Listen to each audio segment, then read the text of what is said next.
Labdien! Šajā video es jums sniegšu, kā jūs veiksmīgi priekšmetā nodokļu nodevas varat nodot otro pārbaudas darbu, kas ir par iedzīvotāju ienākumu nodokli.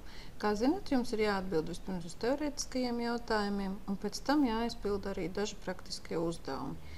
Šie praktiskie uzdevumi praktiski arī pierādīs to, kā jūs esat sapratuši teoriju un kā jūs izprotat visus šos teorijas principus un teorijā rakstīto. Kas jums jāņem palīgā?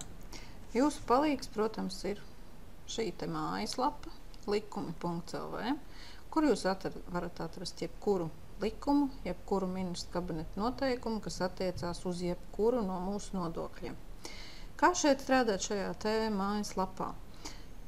Neteikšu, ka viņa ir ļoti ērta, bet ja pieradīsiet, sapratīsiet, ko jūs varat atrast, tad arī veiksies gana labi.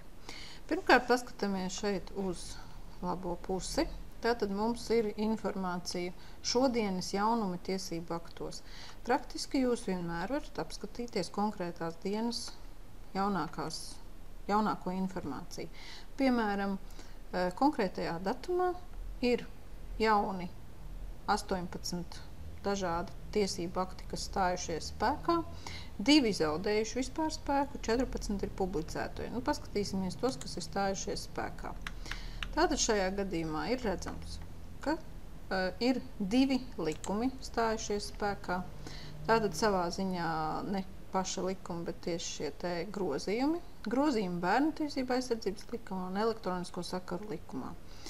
Ir stājušies spēkā dažādi grozījumi ministra kabineta noteikumos.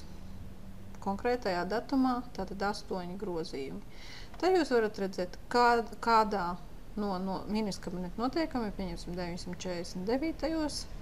ir veikti grozījumi, 152. vai 292. Tātad šī informācija visa šeit ir redzama. Tas ir tāds savā ziņā labs, aktuālais, informatīvais materiāls, ko jūs varat paskatīties, kad kādi grozījumi ir notikuši. Šeit jūs tātad redzat, ko? Tiesību aktu veidus un tiesību aktu tēmas. Tātad jūs varat izvēlēties dažādas šo te sadaļas, piemēram, par darba tiesībām vai par nodokļiem un nodevām, tādu konkrētu jau kaut kādu tēmu. Šajā gadījumā jūsu tēma ir iedzīvotāja ienākuma nodoklis. Kā mēs ātrāk varam atrast likumu? Tātad šajā te meklētājā ierakstam iedzīvotāja ienākuma nodoklis.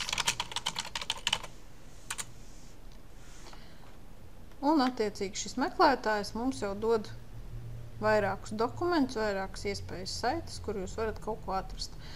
Tātad ņemam likumu par iedzīvotāja ienākuma nodokli. Ļoti būtiski. Jums tātad šajā meklētājā, protams, dod to likumdošanas aktu, kas tajā brīdī ir visvairāk skatītais, tāpat kā Google. Šeit jums noteikti pievēršat uzmanību, vai šis konkrētais normatīvais akts ir spēkā.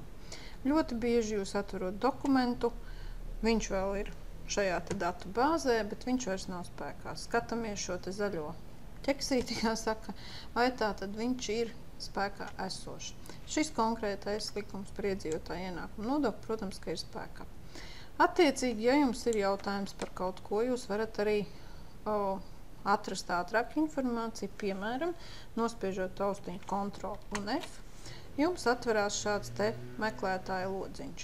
Es tad gribu atrast informāciju par likmēm. Meklētājs man jau atrod dažādas vietas konkrētajā likumā, kuras var atrast.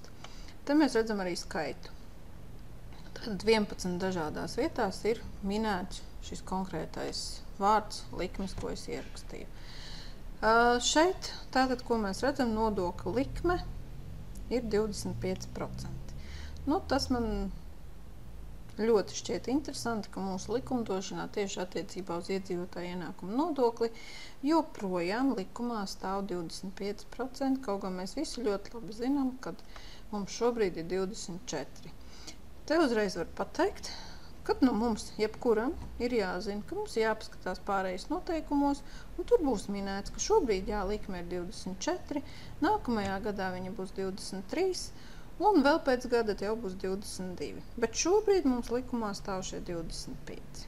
Un tāda nianse, kas mūsu likumdošanā ir gana interesanta. Tad praktiski visas atbildes uz visiem teorētiskajiem jautājumiem, kas attiecās uz iedzīvotāju ienākumu nodokļus, varat atrast vai nu šeit, vai jūs varat skatīties šeit saistītie dokumenti. Piemēram, uz likuma pamata izdotie tiesību akti. Tātad te man ir redzami visi ministru kabineta noteikumi, kas attiecās arī uz šo konkrēto likumu. Atkal būtiska nianse. Skatāmies, šie te vēl nav spēkā pelēkā pozīcija. Zaļie, jā, tātad tie ir spēkā esoši.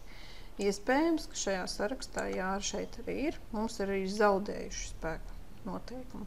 Lūdzu, pievērsiet obligātu uzmanību šīm te pozīcijām, vai viņš ir vai nav spēkā.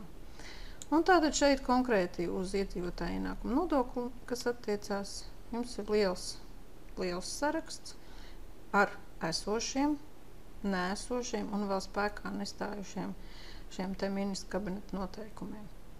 Lūdzu, atbildēs man pielietot tikai tos ministru kabineta noteikumus, tikai tos dokumentus, kuri ir spēkā esoši. Nu, tas tāds mazs ieskats, kur un kādu informāciju jūs varat atrast tieši šajā mājaslapā likuma.lv, jo tas vistiešākajā veidā ir palīgs, lai jūs varat atbildēt uz jautājumiem. Kas attiecās uz praktisko daļu, tad tie, kas ir praktiskie uzdevumi, tie vistiešākā veidā ir saistīti ar teorētisko daļu, un lielākoties jums materiālā ir doti dažādi piemēri, kā noteikt apliekamo ienākumu, kā es varu aprēķināt, pieņemsim, nodokļus no konkrētās summas, kādi nodokļi man jārēķina, kādas ir likmes šiem konkrētiem nodokļiem. Lūdzu, obligāti pievērsiet uzmanību visām šīm niansēm, lai varētu veiksmīgi izpildīt uzdevumu. Paldies!